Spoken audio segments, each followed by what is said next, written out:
सभी को कल बताया था, लास्ट क्लास में हम पढ़ चुके हैं। आचार्य चरक ने इसका वर्णन ऋतुचर्या का 6वें अध्याय में किया है, भागवत ने ऋतुचर्या नामक अध्याय में 3रे में किया है, और सुश्रुत ने भी इसे 6वें अध्याय में वर्णन किया है। फिर इसके बाद हमने क्लासिफिकेशन देखा था कि जो ऋतुएं हैं एक साल में, एक संवत्सर में जो 6 ऋतुएं होती हैं, शिशिर, वसंत, ग्रीष्म, वर्षा, शरद, हेमंत, ये जो क्लासिफिकेशन है ऋतुओं का, वो हमारा स्वस्थ वृत्त की दृष्टि से है। परंतु अगर मैं संशोधन की दृष्टि से देखता हूं तो शिशिर ऋतु हट जाती है और उसके बदले हमारी कौन सी ऋतु आ जाती है? प्रावृत ऋतु आ जाती है। और फिर हमने उसके बाद इसमें मास का मतलब मंथ का क्लासिफिकेशन देखा, माघ, फागुन, चैत्र, वैशाख, ज्येष्ठ, आषाढ़, श्रावण, भाद्रपद, ये जो मैंने आपको याद करवाया, अश्विन, कार्तिक, मार्गशीर्ष और पौष, ये हिंदी में होते हैं। इसी के साथ संहिताओं में आचार्य स्पेशली चरक जी ने, आचार्य चरक ने 13वें अध्याय में ये माघ फागुन ना बोल के उन्हें तप, तपस्य, मधु, माधव, सूची, शुक्र, नव, नवस्य, ईश और उर्ज, सहस, सहस से इनका नाम का वर्णन किया है, प्रयोग किया है। तो इसलिए हमें ये भी आने चाहिए। ये हमने देख लिया था क्लासिफिकेशन। फिर प्रावट ऋतु में कौन से 2 महीने आते हैं, ये भी मैंने आपको बताया था। माघ हट जाता है, फागुन और चैत्र से हमें शुरुआत करनी होती है। ये चीज भी हमने यहाँ से देख ली थी अपनी क्लास में। फिर उसके बाद ये सब देखते हुए शोधन के लिए अलग ऋतुएं होती हैं। ये पॉइंट मैंने आपको अच्छे से डिटेल में एक्सप्लेन किया था कि शोधन की दृष्टि से कौन सी ऋतुएं हो जाती हैं, शिशिर हट जाती है और प्रावट आ जाती है। फिर वर्षा, शरद, हेमंत सेम रहती है। फिर इसके बाद हमने क्या देखा था, इसके बाद हमने आदान काल और विसर्ग काल में डिफरेंस देखा था। बिल्कुल याद करने की जरूरत नहीं पड़ी थी, केवल समझने के बेसिस पे मैंने बता दिया था। आदान काल में शिशिर, वसंत, ग्रीष्म ऋतु होती हैं, वर्षा, शरद, हेमंत विसर्ग में आ जाती हैं। इधर महा, फागुन, चैत्र, वैशाख, ज्येष्ठ, आषाढ़ आते हैं। उधर श्रावण, भाद्रपद, क्वार, कार्तिक, अगहन और पोष आते हैं। आप यहाँ पे लिख सकते हो, यहाँ पे नव, नवस्य मैंने आपको जो ट्रिक बताई है, याद भी करवाया है, उससे आप इसके संहिताओं में या संस्कृत में जो नाम है उनको लिख सकते हैं कि ये 6 यहाँ आते हैं और वो 6 वहां आते हैं। फिर उसके बाद ये आगन्य काल होता है, वो विसर्ग काल हमारा सौम्य होता है। रीजन भी बताया था, वायु यहाँ रुक्ष होती है, यहाँ पे वायु रुक्ष नहीं होती है, मतलब अति रुक्षता नहीं होती है। फिर मैंने आपको बल बताया था, हमने ये क्यों बोला आदान काल और क्यों विसर्ग बोला। आदान का मतलब होता है वृद्धि होना या उसका उत्पत्ति या इंक्रीजमेंट होना, विसर्ग का मतलब होता है छीड़। और यहाँ किसका हमें आदान और विसर्ग देखना है, सूर्य का। तो लगातार सूर्य का बल आदान काल में छीड़ होता जाता है और विसर्ग काल में सूर्य का बल बढ़ता जाता है। ये बातें देखी थी। फिर हमने ऑर्डर देखा था रसों का, कि जो हमारी शुरू की 3 ऋतु हैं, शिशिर, वसंत, ग्रीष्म, इसमें हमारा क्या रसों का ऑर्डर रहता है। तो मधुर, अम्ल, लवण, जो 3 रस शुरू के होते हैं, मधुर को हम तीसरे नंबर पे भेज देते हैं। तो मेरे रस जो हो जाते हैं इसमें, वो कौन कौन से हो जाएंगे, इधर विसर्ग काल में अम्ल, लवण और मधु हो जाता है। ठीक इधर आदान काल में जो 3 रस होते हैं, कटु, तिक्त, कसाय, उनकी चेंज हो जाता है, ऑर्डर क्या हो जाता है, जो कटु है वो सबसे लास्ट में पहुंच जाता है, तिक्त, कसाय और कटु, इनकी क्रमशः वृद्धि होती है। कहाँ वृद्धि हो रही है, आपके शरीर में इनकी लगातार वृद्धि होती जाती है। और मनुष्य का बल मैंने आपको बताया था, विसर्ग काल में लगातार बढ़ता जाता है और आदान काल में क्षीण होता जाता है। हम देखे थे शिशिर में और हेमंत में जो मनुष्य का बल होता है वो श्रेष्ठ होता है, वसंत में और शरद में मध्यम होता है, और ग्रीष्म और वर्षा में क्या होता है मनुष्य का बल, हीन होता है। हीन होता है। तो इतनी बातें हमने बहुत अच्छे से देख ली थी। फिर उसके बाद हमारी अगली जो क्लास थी वो हम एक्चुअली ऋतुचर्या पे ही मूव कर गए थे, और ऋतुचर्या का इंपॉर्टेंस भी मैंने आपको पहली क्लास में बताया था कि हमें ऋतुचर्या का ज्ञान क्यों होना चाहिए। तो कोई मुझे बताएगा ऋतुचर्या का क्या महत्व था, बोलो।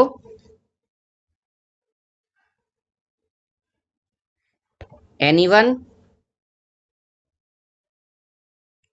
चलिए कोई बात नहीं, ऋतुचर्या का हमारा ये महत्व था, क्योंकि ऋतुचर्या का ज्ञान अगर जो मनुष्य ऋतु सात्म का मतलब ऋतुचर्या के अकॉर्डिंग जो अपना जीवन का निर्माण वो करता है, यापन करता है, उसको क्या होता है, दीर्घायु की प्राप्ति होती है। चाहे मनुष्य पत्य आहार और इथकर आहार का सेवन करे, परंतु ऋतु सात्म का उसे ज्ञान ना हो, ऋतुचर्या का अगर उसके दिमाग में कॉन्सेप्ट ना हो, तो भी उसके अंदर विभिन्न प्रकार के रोगों की उत्पन्न होते हैं। तो रोगों के नाश के लिए, स्वस्थ जीवन को निर्वाह करने के लिए आयुर्वेद का जो प्रयोजन है स्वस्थस्य स्वास्थ्य रक्षणम, इसकी पूर्ति करने के लिए दिनचर्या के बाद ऋतुचर्या का ज्ञान होना परम आवश्यक है। ये महत्व में आप सभी को आना चाहिए। ये पॉइंट बताया था मैंने आपको या नहीं बताया था, बताइए। बॉस बताए थे। ठीक है।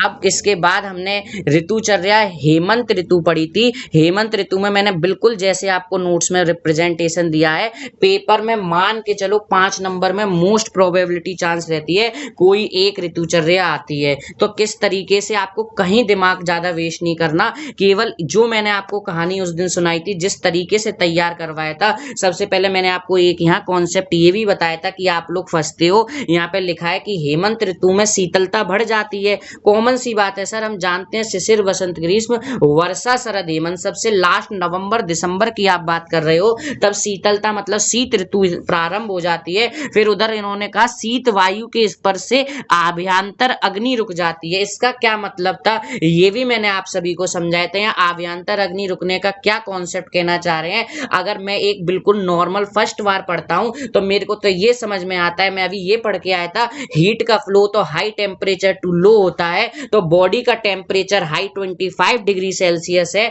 और जो हमारा एनवायरमेंट है उसका 18, 20 या फिर 15 डिग्री है, तो हीट का मूव होना चाहिए। यहाँ पे कह रहे हैं हीट लॉस नहीं हो रहा है, हीट लॉस रुक गया है। वो किस परिप्रेक्ष्य में आचार्य ने बात कही है, ये भी मैंने आपको समझाया था। तो हमने ये देखा कि ऋतु जब हेमंत आती है, शीतलता बढ़ जाती है, जो आपकी अग्नि है उसका गमन आभ्यंतर अग्नि के रुक जाने की गमन नहीं हो पाता है, जिससे फलस्वरूप जठराग्नि की क्या हो जाती है, वृद्धि हो जाती है। और यदि जठराग्नि को पर्याप्त मात्रा में भोजन ना मिले तो वो क्या करती है, आपकी रस आदि धातुओं को भी पाचन कर देती है, पचा डालती है। इसलिए इस ऋतु में हमें साली, षष्ठी और गुरु आहार, पीठी अन्न, इच्छु विकार, क्षीर विकार मतलब दूध के विकार, भैंस का दूध, उड़द, ये सब चीजों का हमें सेवन करना चाहिए। जब हम गुरु आहार का सेवन करेंगे तभी हम अपनी अग्नि को क्या कर पाएंगे,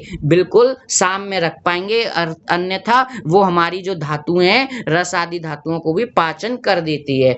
फिर अगली बात हमें ये याद रखनी है, लगातार यहाँ पे रुक्षता बढ़ रही है, रुक्षता के साथ हमारी भार शीतलता भी है, तो वायु का गुण भी है तत्र रुक्षो लघु शीत। तो शीतलता बढ़ने की वजह से और रुक्षता एनवायरमेंट में होने की वजह से आपने देखा है आपकी स्किन ड्राई हो जाती है, इसलिए आप विभिन्न प्रकार के बॉडी लोशन आदि प्रयोग करते रहते हैं। लास्ट ईयर हमने सतधौत घृत बनाया था, बहुत अच्छा रिजल्ट है। वो आयुर्वेद का ही एक प्रोडक्ट है जो आप स्किन के लिए यूज कर सकते हैं, आप लोग भी बनाइएगा, बहुत सरल है और बहुत अच्छे के रिजल्ट है। तो वही एक स्किन के स्नेहांश के लिए, मतलब आपके अंदर यहाँ पे ये बोला जा रहा है आचार्य ने, हेमंत ऋतु में वायु का प्रकोप हो जाता है। वायु का प्रकोप से क्या मतलब है, क्योंकि जठराग्नि तीव्र है, जठराग्नि तीव्र होने से भार शीतलता है, शीतलता की वजह से जो वायु है उसका शीत गुण के कारण इंक्रीजमेंट होता है, जो निरंतर क्या करती है, उस जठराग्नि को और तीव्र कर देती है।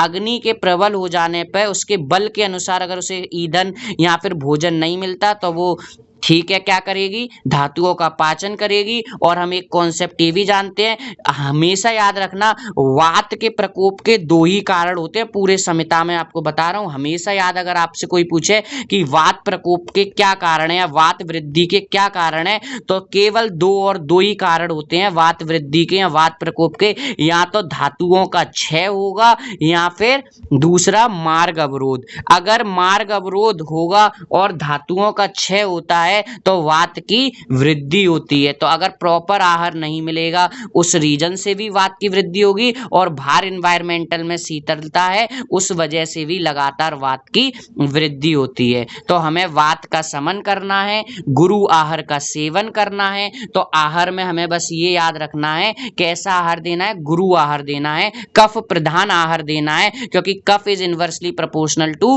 वात होता है और गुरु गुण भी होता है कफ के अंदर। तो हमें कफ प्रधान आहार का सेवन करना है। क्या होते हैं कफ प्रधान आहार, आप सभी जानते हो, स्निग्ध होते हैं, मधुर अम्ल लवण प्रधान के होते हैं। मांस का सेवन, कैसा मांस, जो मेदस्वी प्राणी होंगे ऐसे, और औदक मांस, आनूप मांस जो कफ प्रधान देशों में रहते हैं, जैसे प्रसय हो गया, बिलों में रहने वाले जीव हो गए, ये सब बता दिया। मदिरा का पान करना है, सिद्धू का पान करना है। सिद्धू एक टाइप है मदिरा का, मधु पीना है, दूध के विकारों का सेवन करना है, वसा तेल, जितने स्निग्ध पदार्थ हो वायु के समन के लिए, क्योंकि वायु का प्रकोप हो रहा है। फिर बिहार में हमें क्या करना है, वही एक कॉन्सेप्ट, गुरु आहार स्निग्ध को लेना है और वात वर्धक आहार विहार का परित्याग करना है। तो जैनतक स्वेद, ये क्या है, it is a type of स्वेदन।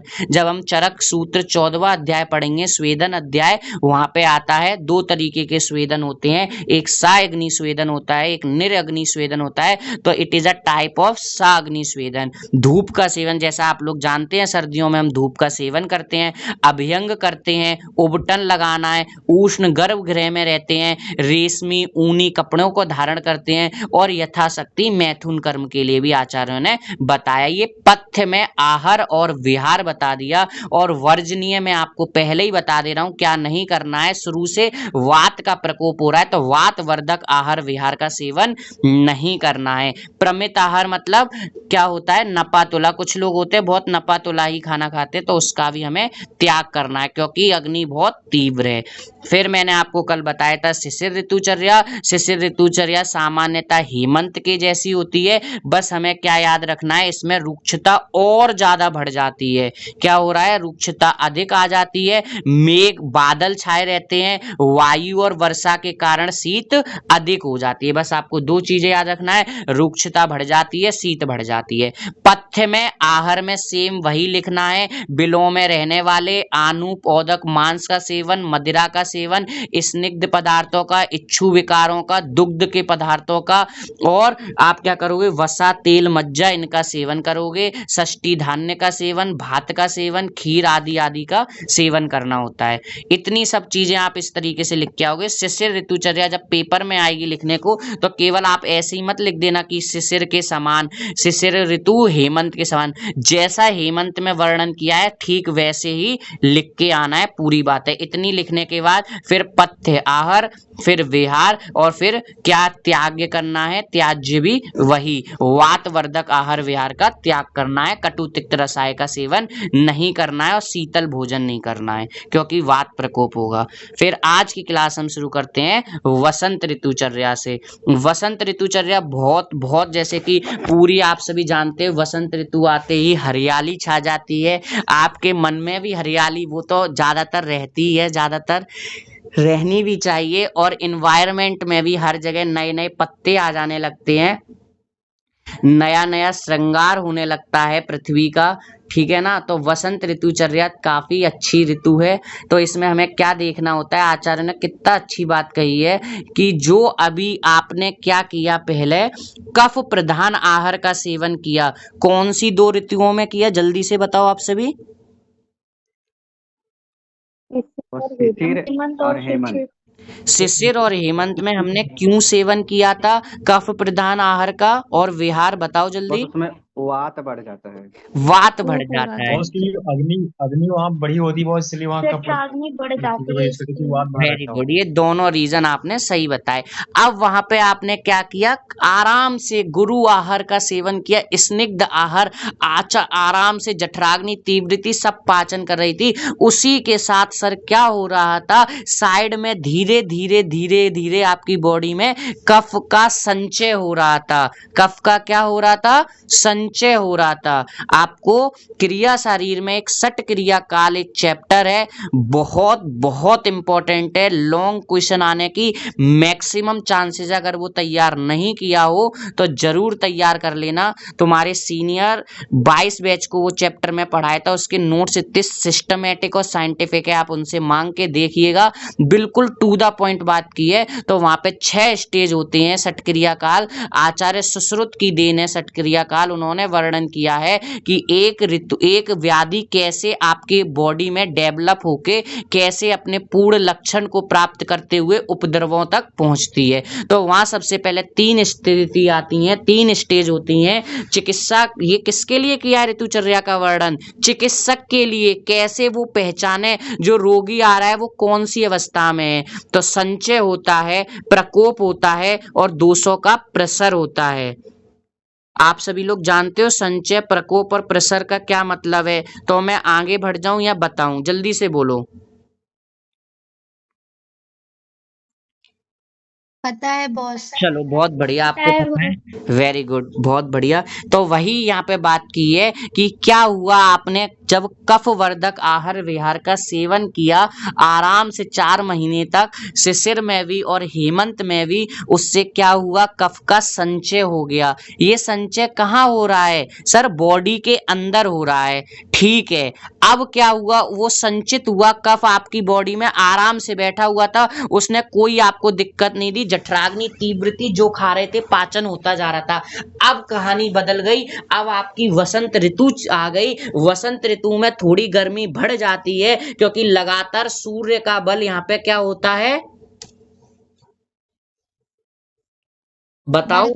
बढ़ता है, वेरी गुड। सूर्य का बल लगातार बढ़ता है, तो यहाँ पे सूर्य डोमिनेंट हुआ और जो आपके शरीर में संचित हुआ कफ था वो धीरे धीरे पिघल के शरीर के बाहर निकलने लगता है और आपको विभिन्न प्रकार के रोगों की उत्पत्ति होती है, क्योंकि धूप की किरणों से वो पिघला हुआ कफ आपके कोष्ठ में जाके आपकी जो बढ़ी हुई जठराग्नि थी, जो बढ़िया बढ़िया जठराग्नि जो तीव्र हो रखी थी, उसको मंद कर देता है। और आयुर्वेद का कॉन्सेप्ट है, हम जानते हैं, सर्वे रोगापि मंदाग्नि, सभी प्रकार के जो रोग होते हैं वो मंदाग्नि से होते हैं। तो इसलिए आचार्य ने बोला है कि वसंत ऋतु में धूप की किरणों से संचित हुआ कफ, कब हुआ था संचित कफ? शिशिर और हेमंत ऋतु में वो संचित हुआ कफ धूप की किरणों से पिघलकर जठराग्नि को मंद करता है और विभिन्न प्रकार के रोगों की उत्पत्ति करता है। यही सब लिखा है, आप पढ़ेंगे तो यही मिलेगा आपकी संहिताओं में।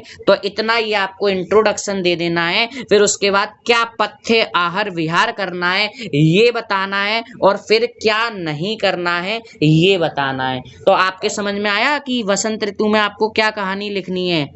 कॉन्सेप्ट क्लियर हुआ या रटना पड़ रहा है? बताओ, ऋतुओं समझ में आ रही हैं या फिर रटनी पड़ रही हैं? समझ में आ रही है, बहुत समझ आ रही है। चलो बहुत बढ़िया, आप लोग को समझ में आ रही है, बहुत खुशी की बात है। तो अब हमारे को खुद सोचो, अब हमें क्या करना है, हमें ऐसा आहार विहार। और एक चीज और अभी से मैं आपको याद करवाना चाहूंगा, जैसे कि हमने पहले अध्याय में देखा था, आयुष काम्य अध्याय में सर्वश्रेष्ठ समन चिकित्सा देखी थी और सर्वश्रेष्ठ संशोधन चिकित्सा देखी थी। तो सर्वश्रेष्ठ संशोधन चिकित्सा क्या ध्यान रखना है कि कफ पिघल रहा है, जठराग्नि मंद है, इतनी बात अगर आपको याद है तो आप अपने आप सब चीजें लिखते जाओगे। तो कैसा आहार करना है कि आपको जो कफ कारक ना हो, तो पुराने गेहूं, पुराना जौ, हिरण, खरगोश, काला हिरण है ना, लावा, बटेर, सफेद तीतर, याद कर लो।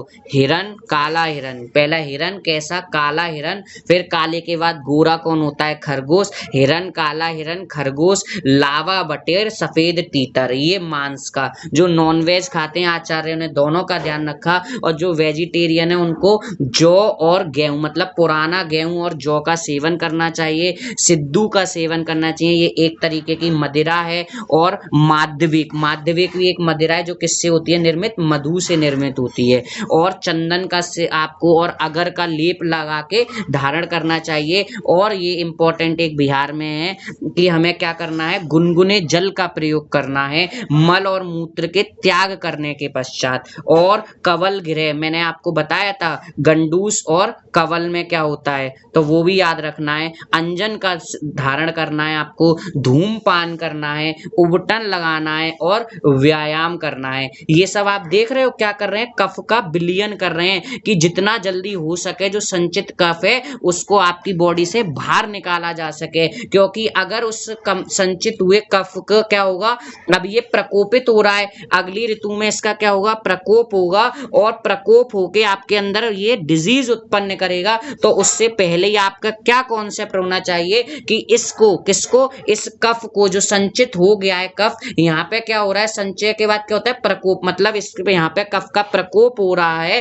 तो इस तरह आपको क्या कर देना है, इसका बाहर निकाल देना है, बॉडी से इसको रिमूव कर देना है। तो इसीलिए मैं जो आपको लास्ट क्लास में अभी थोड़ी देर पहले बात कर रहा था कि हमने देखा था कि समन और संशोधन, तो संशोधन चिकित्सा वात के लिए मैंने आप सभी से पूछी थी, संशोधन वात के लिए सर्वश्रेष्ठ चिकित्सा क्या है, बस्ती है, याद है। बस्ती। पित्त के लिए क्या है जी सर्वश्रेष्ठ चिकित्सा हमारी, विरेचन है। विरेचन। और कफ के लिए क्या है हमारी, वमन। वमन होती है। तो अब याद रखना, आपसे पूछ लिया जाता है, आगे मैं आपको एक टेबुलर फॉर्म में भी बताऊंगा कि वमन हमें किस ऋतु में करना चाहिए। अब ये श्रेष्ठ चिकित्सा है, मतलब ये आपको ये करना है, इसको बॉडी से बाहर। संशोधन का मैंने आपको मीनिंग भी बताया था कि समन क्या है, संशोधन क्या है, झाड़ू लगा के कूड़ा एक तरफ कर देना वो समन कहलाता है, उसको बाहर निकाल देना बिल्कुल कमरे से, वो संशोधन कहलाता है। तो वमन हम किस ऋतु में करेंगे,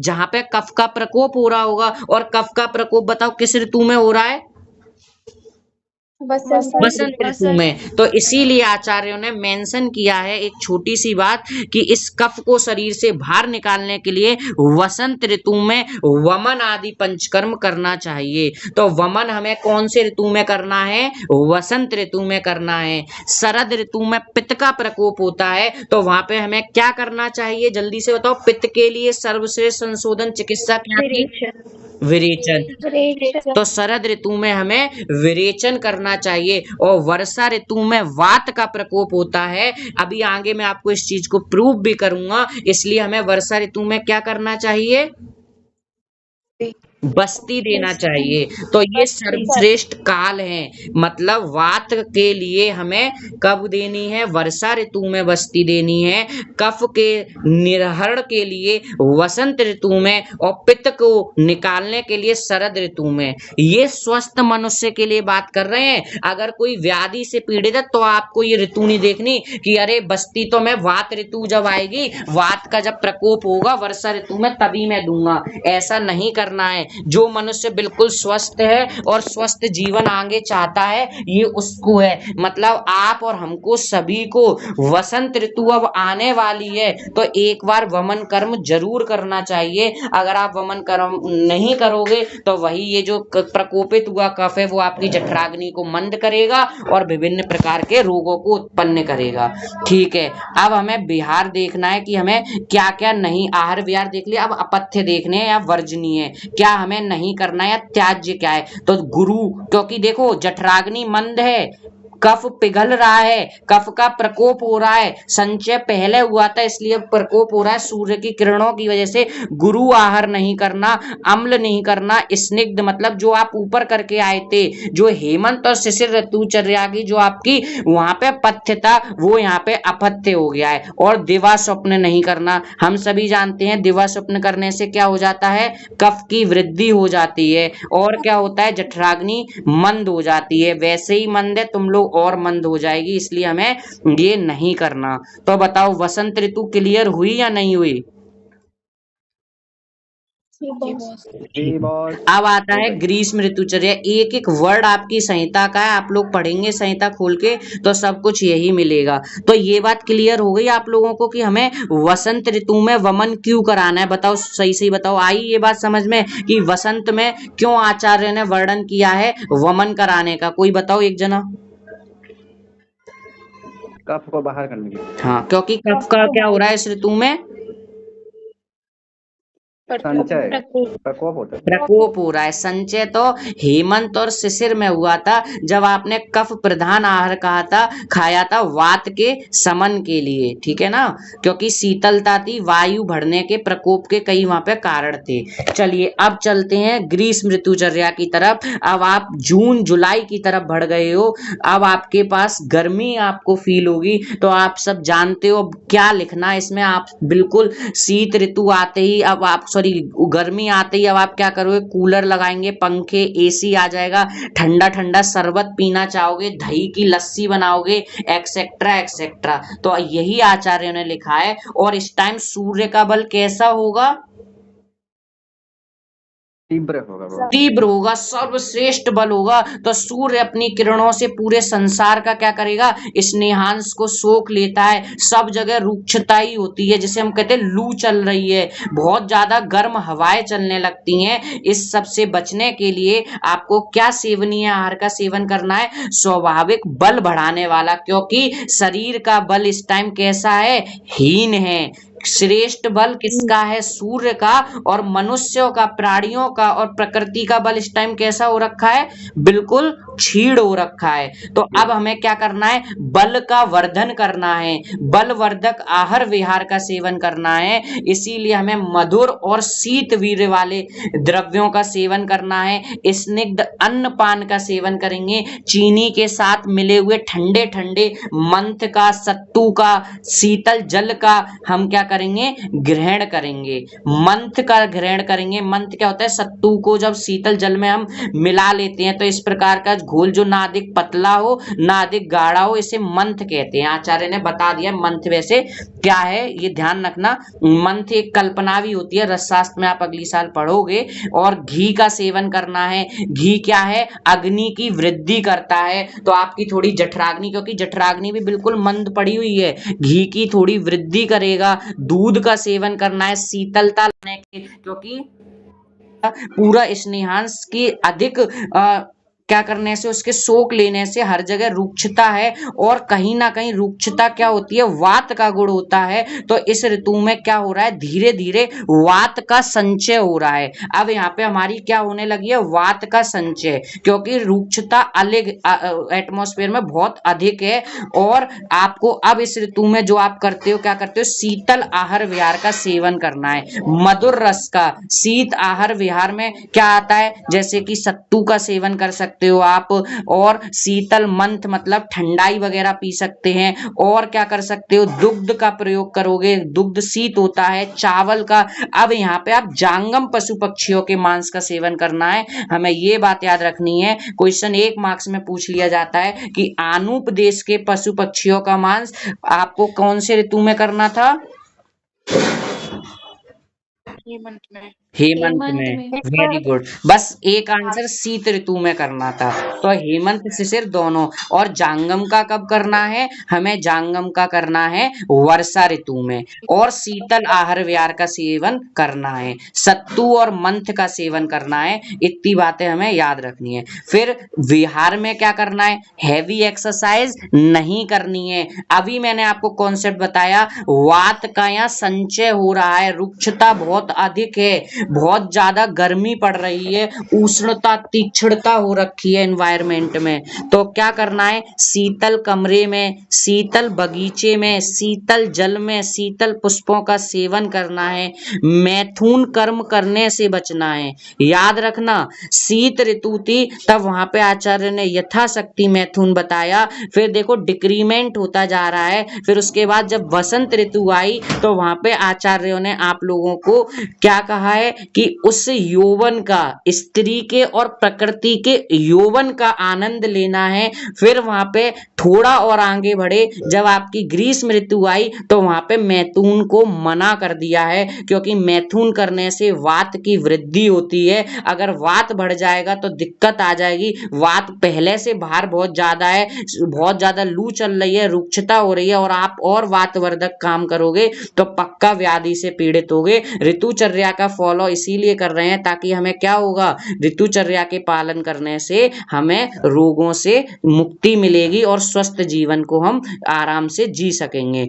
चांदनी की शीतल हवादार छत पे शरीर पे चंदन लगा के सोना है, मोती मणि आदि इन सबको अलकृत करके धारण करके चंदन ऐसे इन सब चीजों को मतलब शीतल पंखे का एसी का आज के परिप्रेक्ष्य में आपको पालन करना है। शीतल जल से स्नान जो आप सब जानते हो ग्रीष्म ऋतु में, बस वो सब करना है। क्या नहीं करना अभी मैंने आपको बताया। देखो लवण अम्ल और कटु रस का, क्योंकि अम्ल और लवण का क्यों नहीं सेवन करना, उष्ण होते हैं, वैसे ही इन्वायरमेंट उष्ण है और आप उष्ण का और सेवन करोगे तो आपका पित्त प्रकोपित होगा, गर्मी अधिक लगेगी। कटुरस वातवर्धक है, उसका सेवन नहीं करना। तो बस आपको एक चीज याद रखना है, वात और उष्ण मतलब पित्तवर्धक आहार विहार नहीं करना है। बात खत्म, कॉन्सेप्ट बिल्कुल एक ही बार में।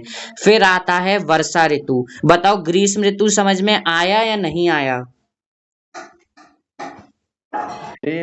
ठीक है, अब आता है वर्षा ऋतु। वर्षा ऋतु सबसे हीन ऋतु होती है, सबसे खराब ऋतु होती है। आपने देखा है सबसे ज्यादा इसमें पेट खराब वाले रोग और ट्रांसमिटेड जो कंटामिनेटेड फूड वाटर से रिलेटेड जितनी भी डिजीज होती हैं वो इसी ऋतु में मिलती हैं। सर्दी जुकाम बुखार भी इधर बढ़ जाते हैं वर्षा ऋतु आते ही, क्योंकि इसमें क्या होता है जो भूमि से जब बारिश गिरती है ऊपर से ठंडा जल, तो जो भूमि की वाष्प होती है, जो हीट होती है, जो अभी ग्रीष्म ऋतु में ठंडी हो रखी, बहुत उष्णता हो रही थी, वो भाप के रूप में निकलती है। आकाश से क्या होता है पानी बरसता है और जल का विपाक अम्ल हो जाता है। इंपॉर्टेंट है बहुत ज्यादा, जल का विपाक अब आपका इस ऋतु में आके अम्ल हो गया है, जिसके कारण क्या होगा जो आपकी जठराग्नि थी वो अत्यंत पहले ही जठराग्नि क्षीण हो रखी है, ठीक है ना। ग्रीष्म ऋतु में ही जठराग्नि आपकी पहले से थोड़ी कमजोर थी, फिर उसके बाद जब वर्षा ऋतु आती है तो वो अत्यंत अत्यंत मतलब बहुत ज्यादा क्या होती है क्षीण हो जाती है। और जो वात आदि दोष, अब यहाँ पे तीनों दोष वात आदि दोष कुपित हो जाते हैं। और सबसे ज्यादा प्रकोप किसका होगा इस ऋतु में, बताओ। अभी संचय अगर आपका पिछली ऋतु ग्रीष्म में संचय हुआ था तो वर्षा में क्या हो जाएगा, उसका संचय के बाद दोष का क्या होता है, तो वात का प्रकोप हो जाएगा। और बताओ जब वात का प्रकोप होता है तो संशोधन के लिए सर्वश्रेष्ठ चिकित्सा क्या है वात की, बस्ती। तो बस्ती कौन से ऋतु में देंगे हम,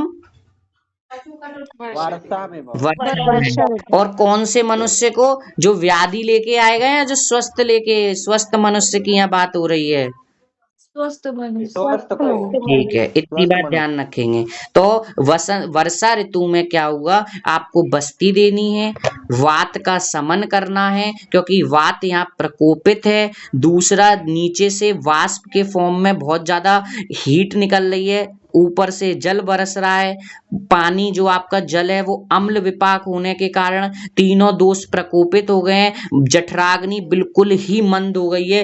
त्रिदोष नाशक वस्तुओं का इसलिए इधर सेवन करना चाहिए क्योंकि तीनों दोष प्रकोपित है, ठीक है। प्रधान रूप में वात प्रकोप होता है जैसे मैंने आपको बताया कि, पर इसके अनुबंध रूप से अब आप एक कॉन्सेप्ट पढ़ोगे, अनुबंध और अनुबंध है, आगे चल के तब बताऊंगा आपको। तो यहाँ पे बस आपको याद रखना है त्रिदोष प्रकोपित, त्रिदोष क्या हो गए, तीनों दोष वात पित्त कफ कुपित है, पर प्रकोप किसका हो रहा है, वात का हो रहा है। तो हमें अब यहाँ क्या ध्यान रखना है, क्या खाना है क्या नहीं खाना। खाने पीने की सभी वस्तुओं में हमें मधु अवश्य रूप से मिला देना है। बहुत बहुत इंपॉर्टेंट कॉन्सेप्ट है, वाइवा में भी पूछ लिया जाता है कि वर्षा ऋतु में आचार्य चरक ने खाने पीने की सभी वस्तुओं में मधु का अवश्य मिलाना क्यों कहा है। किसी को पता है, आप में से बताओ अगर किसी को पता हो तो। एनीवन? कसाई रस प्रधान होता है। वेरी गुड, कसाई रस प्रधान होता है, फिर उससे क्या हो जाएगा,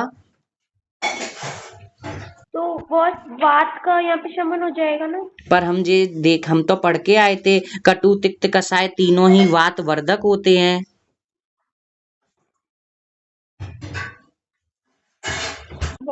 हाँ अंजलि, फिर ये कॉन्सेप्ट आपने कैसे समझ लिया कि ये कसाय है इसलिए ऐसा बोला है, कोई और बताना चाहेगा? बॉस स्वेदन का जो कृदंता होती है उसका समन करता है। क्या बोला आपने, दोबारा बोलो। बॉस क्लेद का समन करता है। क्लेद का समन करता है। आपका शुभ नाम? बॉस अंजलि पाल। अच्छा, आप भी अंजलि हैं। अंजलि 2 हो गए इस क्लास में। चलो ठीक है। चलो तो आप लोग के लिए होमवर्क है, कल मैं आपको बताऊंगा, आप लोग पता करके आना कि ऐसा क्यों है, फिर मैं बताऊंगा इसका बिल्कुल एक्चुअल कॉन्सेप्ट, क्योंकि मैं जान गया। तो ये चीजें हमें ध्यान रखनी है। क्या कहा मैंने आपको? सेवनीय आहार में कौन सी ऋतु में? हमारी वर्षा ऋतु में हमने कॉन्सेप्ट देखा। क्या हुआ है वर्षा ऋतु में? आपकी जठराग्नि बिल्कुल मंद हो गई है, त्रिदोष कुपित है, जिसमें वात सबसे ज्यादा प्रकोपित हो रखा है। अब हमें इसके ध्यान में रखते हुए, अब वात का प्रकोप है तो वात की शांति हमें करनी है। एक वात वर्धक आहार विहार नहीं करना। जठराग्नि मंद है तो उसको प्रज्वलित करना है, इसलिए अम्ल और लवण रस प्रधान घृत आदि द्रव्यों का, पुराने जौ का, गेहूं, चावल, ये दूसरी बार आए हैं पुराना जौ और गेहूं, पीछे भी अभी हम पढ़े थे। मांसाहारी व्यक्तियों को हमें कौन सा मांस देना है? जांगम का, और वो भी संस्कारित किया हुआ। संस्कारित मतलब अग्नि को वर्धन करने के लिए उसमें छौंका लगा देना है, जो अग्निवर्धक द्रव्य होते हैं उनसे। और जो शाकाहारी व्यक्ति हैं उन्हें मूंग का यूज मतलब मूंग का पानी देना है, मूंग की दाल का, वो भी संस्कारित किया हुआ, उसमें पंचकोल का, त्रिकटु का, ऐसे उष्ण द्रव्यों का, जिससे अग्नि का वर्धन कर सके। और मधु मिला के फिर से बोला है, इसका कॉन्सेप्ट मैं आपको कल आप पढ़ के आइएगा, फिर मैं बताऊंगा अगर आप पूछेंगे सामने से तो, कि आचार्य ने वर्षा ऋतु में मधु क्यों बताया है। फिर हमें आगे बिहार में क्या ध्यान रखना है? हल्के वस्त्र पहनने हैं और धारण करने हैं, पवित्र वस्त्रों का, क्लेद रहित मतलब गीले गाले नहीं, फंगल इन्फेक्शन हो जाएगा। क्लेद से रहित स्थान पे, सूखे स्थान पे देह का घर्षण, उबटन, स्नान, चंदन आदि सुगंधित द्रव्यों की गंध का प्रयोग करना है, मतलब परफ्यूम्स आपको लगाना है, क्योंकि बहुत ज्यादा कैसा है, चिपचिपा एनवायरनमेंट हो रखा है वर्षा की वजह से। सुगंधित पुष्पमालाओं का धारण करना है। अब क्या नहीं करना? दिवा स्वप्न नहीं करना। इससे पहले दिवा स्वप्न कहाँ मना किया गया था, बताओ जल्दी से। वेरी गुड, क्योंकि पहले से वसंत ऋतु में कफ का प्रकोप हो रखा था, और फिर से प्रकोप होगा तो बात और खराब हो जाएगी। ठीक यहाँ पे जठराग्नि मंद है तो यहाँ पे भी आपको दिवा स्वप्न नहीं करना है। जल में घुला हुआ सत्तू का सेवन नहीं करना है। और क्या करना है? ओस गिरते समय उसमें बैठना घूमना नहीं है। व्यायाम बिल्कुल नहीं करना, वात की वृद्धि होगी। अब आपको इसमें वर्जनीय में बस 2 चीजें याद रखनी है। वात वर्धक आहार विहार नहीं करना। वात वर्धक में क्या हो जाएगा? मैथुन छोड़ देना है, व्यायाम नहीं करना है, नदी का जल में नहीं चलना है, एक्सेट्रा एक्सेट्रा। नदी के जल वैसे ही दूषित है, वर्षा ऋतु है तो उससे क्या होगा?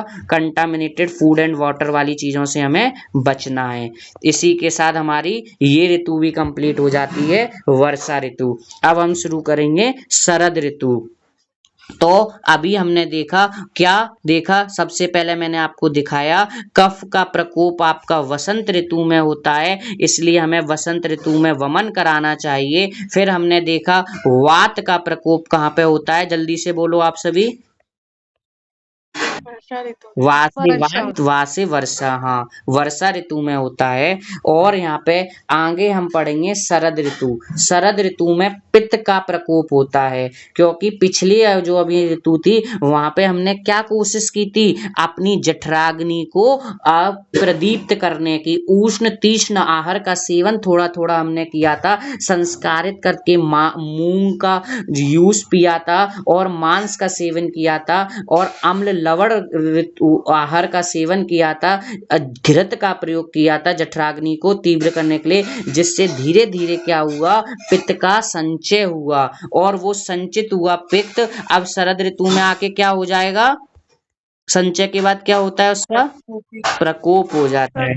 Very good. तो शरद ऋतु में क्या होता है? पित्त का प्रकोप हो जाता है। तो वही लिख रहे हैं, वर्षा काल में जिनको शीत सात में हो जाता है, ऐसे लोगों के संग सहसा सूर्य की प्रखर किरणों से क्या होता है? जो मतलब अभी तक जो संचित हुआ कफ था हमारा, वो शीत के लिए सात में नहीं है। मतलब अब शरद ऋतु के बाद कौन सी ऋतु आ रही है? शीत ऋतु आ रही है। हमने पढ़ा है शिशिर वसंत ग्रीष्म वर्षा शरद हेमंत, है ना। अब हेमंत, शरद के बाद कौन सी आई? हेमंत ऋतु आएगी, है ना। तो आपको इतना लिखना है कि वर्षा काल में आप जो लोग वर्षा काल है वो अभी शीत के लिए साथ में नहीं हुए हैं, ऐसे लोगों में क्या होगा, सूर्य की किरणों से प्रतप्त होके जो पित्त का संचय हुआ है, वर्षा ऋतु में जो संचित हुआ पित्त है वो क्या हो जाता है, प्रकोपित हो जाता है। मतलब वहां भी रीजन वसंत ऋतु में भी सूर्यता कफ के प्रकोप में, और यहाँ पे भी सूर्य की किरणें ही हैं। फिर आपको यहाँ क्या सेवन करना है, तो पित्त सामक आहार का सेवन करना है जो पित्त का समन करते हो। अब पित्त का समन अग्नि यहाँ पे भी क्या है, अब आप देखो चाहे वात वो कफ का पिघले या पित्त पिघल के जो प्रकोपित हुआ पित्त है या कफ, वो सभी जाके जठराग्नि को मंद करते हैं। तो हमें क्या करना है, इधर भी जठराग्नि मंद है तो भूख लगने पे ही भोजन करना है। और पित्त का प्रकोप है तो पित्त सामक, अब पित्त सामक 3 रस होते हैं, मधुर और 2 और कौन से होते हैं, वेरी गुड। तो हमें वही लिखा है, देखो जो आप बस कॉन्सेप्ट पकड़ो, मेन ऋतु का कॉन्सेप्ट अगर आप पकड़ के रखोगे तो कहीं आपको कोई दिक्कत नहीं आएगी। तो आपने यहाँ देखा पित्त सामक चिकित्सा, पित्त सामक रस मेरा मधुर है तो वही मधुर गुड़ वाले आहार विहार का सेवन, शीतल द्रव्यों का सेवन, तिक्त और कसाय रसों का हमें पित्त को शांत करने के लिए अन्नपान का मात्रा पूर्वक सेवन करना है। और सामान्यतः सभी को चावल, जौ, गेहूं का सेवन करना है। कुष्ठ अधिकार में जो तिक्त घृत बताया है, आगे आके जाके आप पढ़ेंगे वहां पे बस इतना याद रखना है। और इसके लिए सबसे बढ़िया भी मैंने आपको बताया, पित्त के प्रकोप हो रहा है, किस ऋतु में पित्त का प्रकोप हो रहा है, शरद ऋतु में। और इसके लिए सर्वश्रेष्ठ चिकित्सा क्या है, जल्दी से बताओ, विरेचन। आचार्य ने बोला। आप देखो शरद ऋतु सबसे सरल हो गई, क्या लिखोगे, शरद ऋतु आते ही तो आप क्या लिखोगे, शरद ऋतु में पित्त का प्रकोप होता है, क्योंकि वर्षा ऋतु में हमने उष्ण तीक्ष्ण आहारों का जठराग्नि को प्रदीप्त करने के लिए सेवन किया था तो पित्त संचय हो गया। यहाँ पित्त प्रकोपित हो गया है, सूर्य की किरणों से पिघल के वो जठराग्नि को मंद करेगा, इसलिए उसे शरीर से बाहर निकाल देना चाहिए। और शरीर से बाहर निकालने के लिए हम विरेचन का प्रयोग करेंगे। और पित्त सामक आहार विहार मतलब मधुर, तिक्त, कसाय और शीतल वस्तुओं का सेवन करते हैं। और विरेचन के साथ साथ रक्त मोक्षण, है ना, तिक्त, घृत, ये 3 चीजें वाइवा में फर्स्ट ईयर के में मेरे से यही क्वेश्चन पूछा था कि सेवनीय आहार, ऐसे ही आपसे देखना ऋतुचर्या से चैप्टर जरूर वाइवा से क्वेश्चन पूछा था, तो वहां भी आपको सेवनीय या फिर त्याज्य पूछा जाएगा। तो आप कॉन्सेप्ट पकड़ के रखना। तो इसके विरेचन बताओगे, है ना, समन करने के लिए तिक्त, घृत, एक तो घृत और कौन सा, तिक्त रस प्रधान, जो कि हमें कहाँ बताया है, कुष्ठ अधिकार, जो आपका आगे चैप्टर कुष्ठ आएगा वहां पे, और रक्त मोक्षण करना है। और पशु पक्षियों में लावा, बटेर, वही एड़ मतलब हिरण करना है। 12 सिंगा खरगोश, वही सेम मिलते जुलते हैं जो हमने हेमंत ऋतु में देखे थे। और बिहार में क्या करना है, फूलों की माला का धारण करना है, अच्छे वस्त्र पहनने हैं और सूर्य चंद्रमा की किरणों को अपने सेवन करना है, जिससे क्या हो रही है, शीतलता आपको मिले। ठीक है, आगे फिर क्या नहीं करना, धूप का सेवन नहीं, पित्त का प्रकोप है भाई, धूप का सेवन क्यों ही करेंगे। और कफ वर्धक आहार का सेवन नहीं करना है। और दही का सेवन नहीं करना, दही क्या होता है, अभिसंधि होता है, स्रोतों को ब्लॉक कर देता है, रात में तो कभी नहीं करना चाहिए। और शरद ऋतु में भूल से भी हमें दही का सेवन नहीं करना चाहिए। दही हमारा उष्णवीर होता है, हमें दिखता है वो शीत पर वो होता है उष्णवीर, इसलिए हमें इसका भी सेवन नहीं। एक लाइन में पित्तवर्धक आहार विहार का सेवन नहीं करना। आपसे कोई पूछे तो एक लाइन में आप ऐसा कह सकते हैं। तो ये सभी अभी हमने किसके बारे में देखा, शरद ऋतु के बारे में। तो शरद ऋतु में पित्त का प्रकोप है, पित्त शामक आपको ट्रीटमेंट देना है, विरेचन देना है, तिक्त घृत देना है और रक्त मोक्षण करना है। ठीक है, इतनी बात क्लियर है। ये वाली ऋतु आप सभी के समझ में आई, बताओ जल्दी। ठीक है, अब लास्ट 2 कॉन्सेप्ट बचते हैं इस चैप्टर के। एक हंसोदक होता है, हंस माने पंछी जो आप जानते हैं व्हाइट कलर का, और उदक माने जल। तो हंसोदक का वर्णन चरक ने भी किया है, सुश्रुत और भागवत तीनों आचार्यों ने बताया है। हंसोदक क्या है, इसमें जो लिखा है वो आप लोग पढ़ लेना, केवल आपको इतनी चीजें याद रखनी है। हंसोदक मतलब ऐसा जल जो दिन में सूर्य की किरणों से तपा हुआ हो, ऐसा जल जो रात में चंद्रमा की शीतलता से शीत हुआ हो, और कौन से नक्षत्र में, यहाँ पे नक्षत्र का महत्व है। अगस्त तारा, जो एक अगस्त नक्षत्र, बस आपको याद रखना है, जो अगस्त नक्षत्र के प्रभाव से विष से रहित हुआ हो, ऐसे जल को हमें हंसोदक कहते हैं। सूर्य की किरणों से तपा हुआ हो, रात्रि में चंद्रमा की किरणों से शीतल हुआ हो, और अगस्त नक्षत्र से के प्रभाव से विष से रहित हुआ हो, ऐसे जल को हंसोदक कहते हैं। और ये पित्त शामक होता है, इसलिए इसका वर्णन शरद ऋतु में बताया गया है। ये जल कैसा होता है, पवित्र होता है, स्नान करना चाहिए, इसको पान करना चाहिए, अवगाहन मतलब इसे अमृत के समान बताया गया है। बस, और किस ऋतु में, आपने देखा है शरद पूर्णिमा भी शरद ऋतु में पड़ती है, तब हम खीर बनाते हैं और ऊपर चंद्रमा की शीतलता में रखते हैं, जिससे क्या होती है, जो पित्त का प्रकोप है उसका शमन हो सके। ठीक उसी प्रकार से हंसोदक का भी वर्णन किया गया है। ऐसा जल जो चंद्रमा की शीतलता से का सेवन से ठंडा हुआ हो, सूर्य की किरणों से तपा हो, और अगस्त नक्षत्र से क्या हुआ हो, विष से रहित हुआ हो, और ये अमृत के समान है। स्नान के रूप में, पान के रूप में, अवगाहन, आप सभी जानते होंगे अवगाहन किसे कहते हैं, पता है किसी को?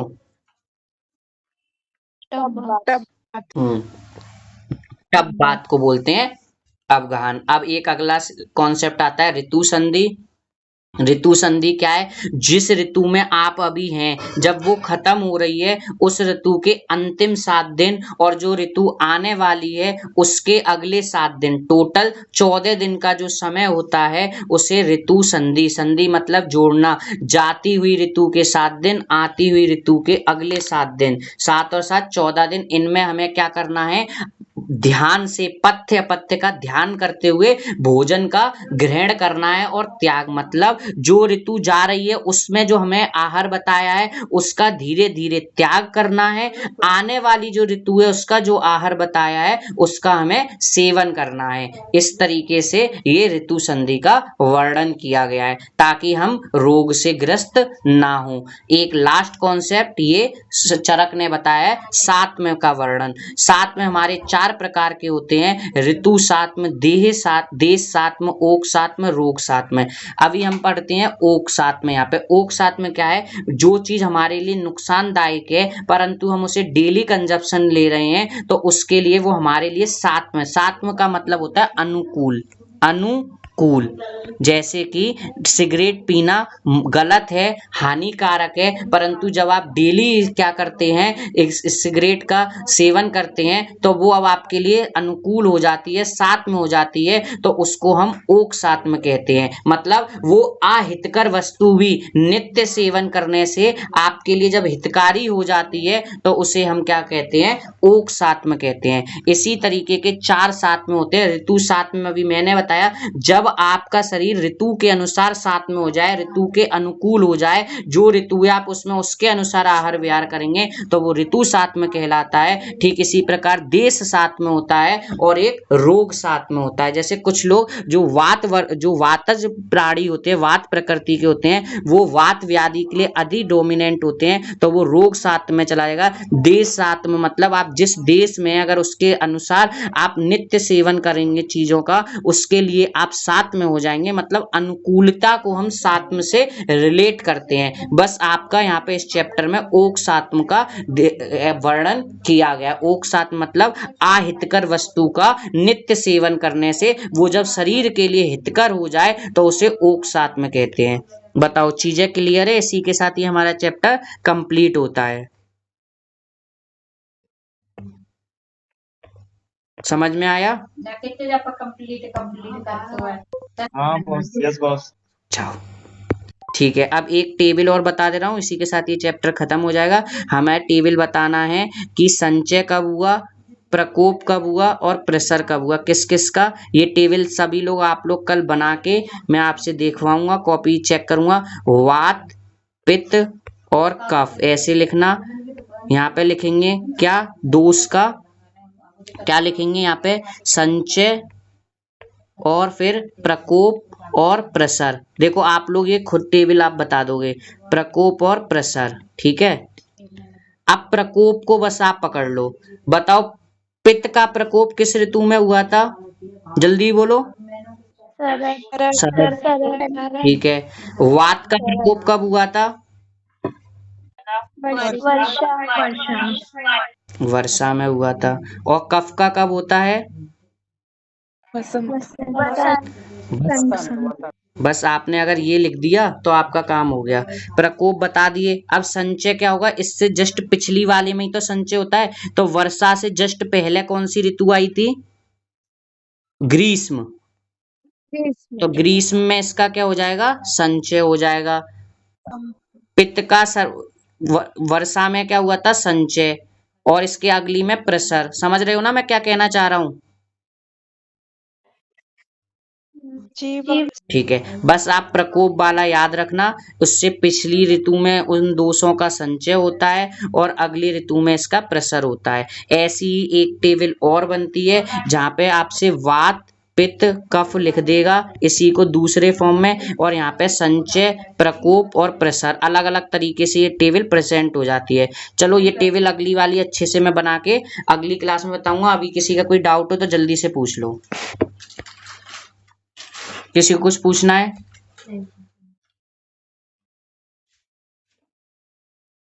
चलो फिर इसी के साथ ये चैप्टर खत्म करते हैं।